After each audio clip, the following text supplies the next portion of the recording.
Hola, ¿cómo están? En el devocional de esta mañana estaban leyendo el Salmo 40 y un versículo en particular tocó mi corazón y quiero compartirlo hoy con vos. Voy a leer los primeros 5 versículos, aunque todo este salmo es hermoso, pero después léelo vos en tu casa. Pacientemente esperé a Jehová y se inclinó a mí y oyó mi clamor, y me hizo sacar del pozo de la desesperación, del lodo cenagoso. Puso mis pies sobre peña y enderezó mis pasos. Puso luego en mi boca cántico nuevo, alabanza a nuestro Dios. Verán esto muchos, y temerán y confiarán en Jehová. Bienaventurado el hombre que puso en Jehová su confianza, y no mira a los soberbios ni a los que se desvían tras la mentira. Has aumentado, oh Jehová, Dios mío, tus maravillas, y tus pensamientos para con nosotros no es posible contarlos ante ti. Si yo anunciare y hablare de ellos, no pueden ser enumerados. Como te decía, todo este salmo es hermoso. Es un salmo mesiánico, se hablan muchas cosas muy puntuales del Señor Jesucristo, pero quería detenerme en estos 2 primeros versículos. En primer lugar, que dice pacientemente esperar al Señor. En este tiempo en que todo es tan rápido, en que tenemos internet cada vez más rápida, la luz con un botoncito lo prendemos, todo es rápido, todo es ya, es muy difícil tener paciencia. Siempre ha sido difícil, creo que en este tiempo es mucho más difícil, ¿no? Cuando uno piensa en la época de nuestros abuelos o bisabuelos que tenían que sembrar la semilla y esperar a que eso creciera para tener su fruto y no iban a la feria de la esquina y compraban ya lo que necesitaban, aún cosas fuera de estación uno consigue, ¿no es cierto? Entonces la paciencia la tenían más entendida. Pero de todas maneras nosotros tenemos que aprender a desarrollarla y el Señor sabe que lo necesita y el Señor se ocupa de que lo hagamos, o que lo necesitamos, quiero decir, y se ocupa de que la desarrollemos. Entonces acá el salmista no estaba en un buen momento, ¿no? Pero dice, esperé pacientemente al Señor. ¿Qué quiere decir? Bueno, Señor, no entiendo lo que estoy pasando, pero sé que estás conmigo, sé que vas a hacer la buena obra, Señor, espero en ti, vengo a tus pies con mis cargas, vengo ante la cruz para que tú obres. Vengo ante tu sacrificio, confío en tu sacrificio, confío en la sangre derramada por mí para que me libres. Y sigo esperando y sigo confiando. Y no digo, bueno, Dios no me contesta, Dios no está, Dios no existe, sino que sigo confiando. Y dice el salmista, se inclinó, ¿no? Me hace pensar como cuando uno se inclina o se agacha para hablar con un niño pequeño a su altura, desde donde nos puede ver, donde nos puede recibir. Y el Señor hace lo mismo, no necesita, el Señor es alto y sublime y está allí en el tercer cielo habitando, pero Él se inclina, se acerca a nosotros, ¿no? Dice, se inclinó y oyó mi clamor, y dice, me hizo sacar del pozo de la desesperación. Qué tremendo, ¿no? Imaginemos tal vez lo que están hablando allí de las cisternas, tal vez si ustedes han leído la Biblia, han leído en Jeremías, por ejemplo, como usaban las cisternas, esos pozos que se cavaban para juntar el agua de lluvia. Usaban esos pozos que a veces estaban medio secos, medio vacíos, como cárcel, como lugar de castigo.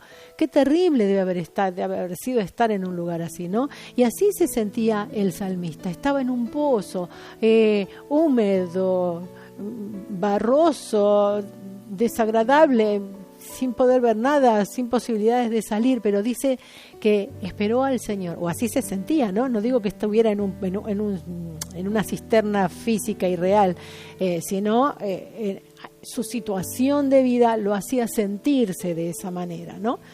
Pero dice que el Señor lo sacó de ahí, dice, del lodo cenagoso, ese barro resbaloso.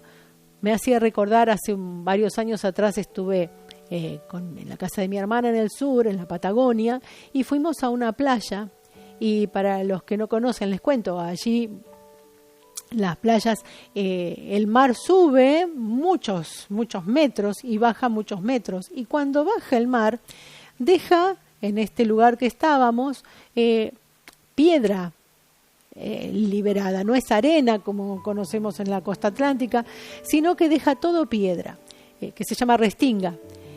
Pero como eso está siempre mojado, tiene todo unas algas, líquenes, y cuando uno va caminando por ahí, es muy resbaloso.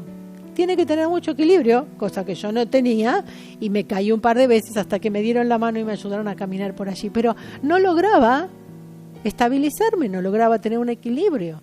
Y me hacía pensar, cuando estamos ahí, en esos momentos que parece que nos paramos y otra vez nos caemos, y nos paramos y ahora nos golpeamos más fuerte, y nos paramos y nos damos otro golpe en el mismo lugar, y cada vez nos duele más, y cada vez se hace más difícil, y me pongo nerviosa y puedo caminar menos y no logro, ¿no?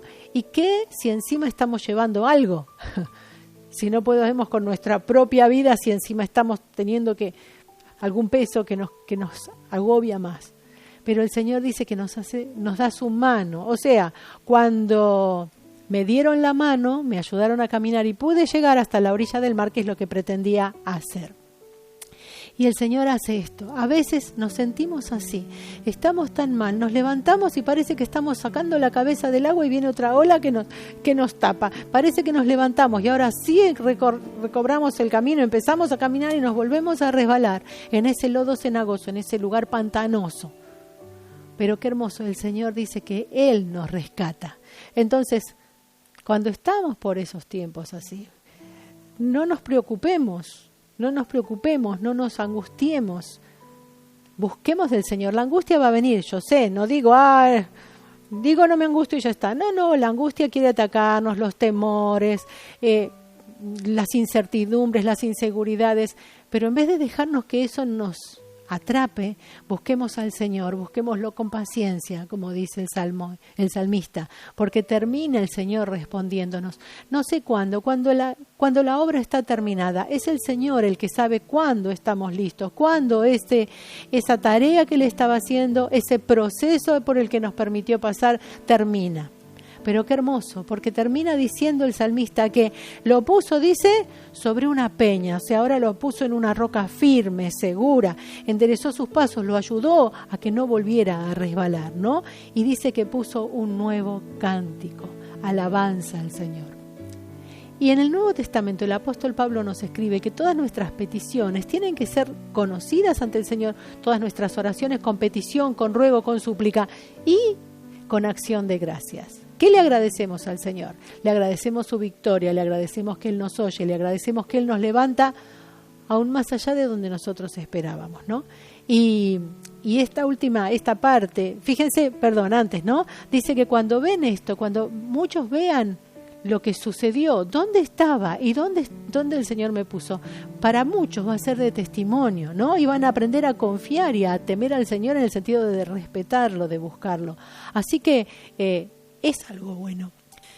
Y termina diciendo esta porción del Salmo que leímos, que el Señor aumenta, en el versículo 5, todas sus maravillas las ha aumentado. Cuando aprendemos a mirar lo que el Señor ha hecho, cuando hemos salido de diferentes circunstancias difíciles, empezamos a mirar y vemos, Señor, cuántas maravillas que has hecho en nuestra vida, y cuando empiezo a contarlas, no termino. Como decía el evangelista Juan, si se escribieran todas las cosas que el Señor Jesús hizo, no cabrían los libros en la tierra. Y esto es lo mismo, cuando empezamos a mirar todas las cosas que el Señor hace, que el Señor hizo, aún en los momentos de dificultad, cuando lo miramos con cierta perspectiva, terminamos diciendo, Señor, no puedo enumerar la cantidad de bendiciones y de maravillas que has hecho en mi vida. Así que estás en el desierto, estás en el pantano y te resbalás, no te preocupes.